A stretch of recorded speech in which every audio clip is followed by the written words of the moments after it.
Welcome to Light Over Heat with Professor David Yamani. I'm in Vail, Colorado for a conversation on controversial issues sponsored by the Vail Symposium.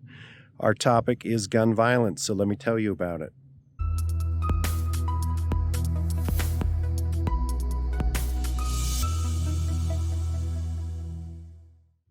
Not 5 minutes into meeting him, my ride from the airport asked me my view of civilian ownership of AR-15s, and 10 minutes into having met him, he asked me what I thought needed to be done to reduce the problem of gun violence. So this is where a lot of the people at the symposium are coming from, and my expectation is that a lot of the conversation is going to revolve around that. Of course, as you know, this is not in my wheelhouse. I'm not a policy analyst. I don't study gun violence. I'm not a gun violence prevention advocate, but I'm happy to be part of a conversation that addresses this issue of common concern. And I'm looking forward to the conversation we're having tomorrow night, and I'll report back after it's done. It's the day after our conversation on controversial issues sponsored by the Vail Symposium. It's early in the morning. It's about 6 o'clock. I'm heading to the airport, but I wanted to record some reflections on this event while I still could, but please excuse my fatigue. I've had a busy 2 days here. I also want to remember to say something that I often forget to say that YouTube influencers are supposed to say, which is if I'm giving you some value with these videos, please hit the like button and or subscribe to the channel, because this helps people outside of my immediate networks discover this work.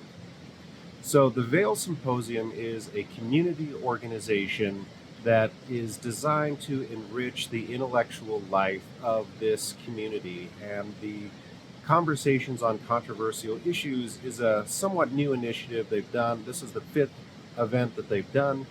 They're hosted by the public historian Clay Jenkinson.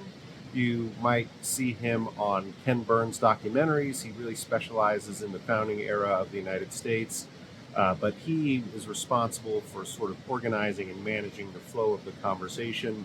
I was joined on this panel by Josh Horwitz, who's well known to many in the gun community and the gun violence prevention communities as being an advocate for gun violence prevention. His organization was recently absorbed into the Johns Hopkins School of Public Health, and so he's now part of their Center for Gun Violence Solutions. He was actually the one who recommended me to the Vail Symposium people, so much credit to him, and in the time that I've spent with him, I've found many points on which we agree. Not everything, and certainly there were moments in our conversations where we did disagree, but in my efforts to create light over heat, it's always good to find those points of agreement. Now, the basic responsibilities I had were to do a short question and answer session with benefactors of the Vail Symposium at a private home here in the Vail area. Last night was the main event, which was a 90-minute panel with Clay Jenkinson moderating, Josh and I responding and offering our thoughts, followed by 30 minutes of question and answer. So some of the things that are my major takeaways. Now, the audience at this panel last night was very socially liberal and very concerned about gun violence. The issue was framed as an issue of gun violence, and their dominant concerns within that broader area were mass public shootings, especially school shootings, and AR-15s. So I was sort of in a position where I knew that my views of the normality of guns were going to be in the minority. I felt a lot of pressure to represent those views. There is a video that was made of the event. You all can watch that video and judge for yourselves whether I adequately represented that view. But for example, Clay Jenkinson started the program by asking us to define the problem, and my approach to defining the problem of gun violence is to highlight its abnormality. So I say we have at least 75 million individual gun owners in the United States who own at least 400 million guns. Most of those individuals and guns are innocuous. Some of them are used for positive purposes, and a small minority become issues in terms of deviance, crime, and death. So that kind of context, I think, is really important whenever we begin to discuss these issues, because it highlights something that isn't often recognized. As people are, I don't begrudge anybody concerned about gun violence. I don't begrudge anybody concerned about the fact that we have children being shot in schools. These are fully legitimate concerns and concerns I share myself, but I need always to recognize the minority nature of those events in the big picture of guns, gun owners, and gun culture. Now, in terms of points of agreement between Josh Horwitz and I think, we recognize the importance of figuring out who dangerous people are, who ought not be able to possess firearms, figuring out ways of intervening in those moments that lead to gun injury or death, whether it be homicide or suicide. And honestly, a lot of our differences revolved around the specifics and the details of implementing that. So, we could agree in principle about background checks, but we would disagree on some of the details of the best way to do that. We agree on safe storage, but we disagree on the proper way to encourage people to safely store their firearms and what safe storage actually means. We disagreed pretty strongly on public carry of firearms and whether that is a major problem. But we also had some points of agreement on, for example, I don't think that it's wise for people to be open carrying rifles at public protests, public demonstrations, rallies, state capitals, and that sort of thing. Even though he might see that situation as more dire than I do, I just, don't do it. It doesn't help anything by people sort of virtue signaling with their rifles in these political events. And of course, something that I harp upon routinely is the importance of civility in discussing these issues.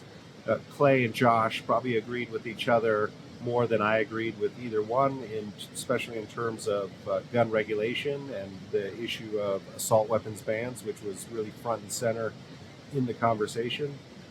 But we came away from the event recognizing the validity of each other's views. We recognize the significance of each other's voices in a conversation on which we don't have to agree.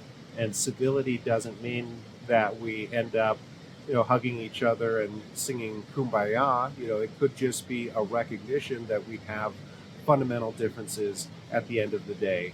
But the conversation, even though the audience was really blue in terms of its social perspectives on guns and gun violence, there were also some gun owners at the event. There were people who there was one man who stood up and said that he had a concealed carry license in the state of Colorado and why he had that and his views on that. So I thought in the context of that group that was a pretty brave thing to do.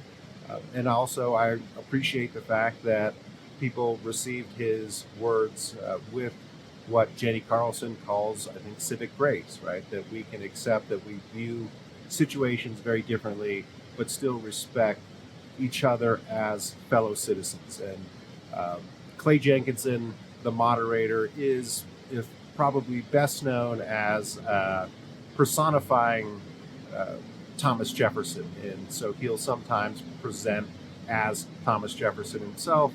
And I noticed at our opening reception that when people would come up and introduce themselves or say hello, that he would address those people as citizen. And that's probably nothing that I could pull off in the way he does, but maybe not a bad idea for us when we're interacting with other people, is to address them or at least think about them as fellow citizens. I'll definitely let everybody know when the video of the event is online. It is 2 hours long, and I know that's a big ask, and this video in itself with me and my early morning ramblings is longer than is typical. One last check of the notes to see whether I have said everything I wanted to. I guess, again, the parting comment is the framing of this event as a conversation about the issue, I think, is what we need to be doing, because conversations are geared towards understanding and maybe even mutual understanding and maybe even empathetic understanding. Whereas if we set it up as a debate about gun violence, that sets us in a position of opposition, and also one in which there is a winner or loser, right? Nobody wins a conversation. So I hope this is interesting to you. I hope that my experiences trying to get out, talking about gun ownership and the normality of gun ownership, even in the context of a session that's focused on the abnormal things or the criminal things that people do with firearms, is helpful. I've worked really hard to get a seat at the table, and this is what I'll continue to do in the interest of light over heat. I'm interested to hear your comments, and one more time, as a YouTube influencer, I have to say, please like the video, follow the channel if that suits you, and thanks very much.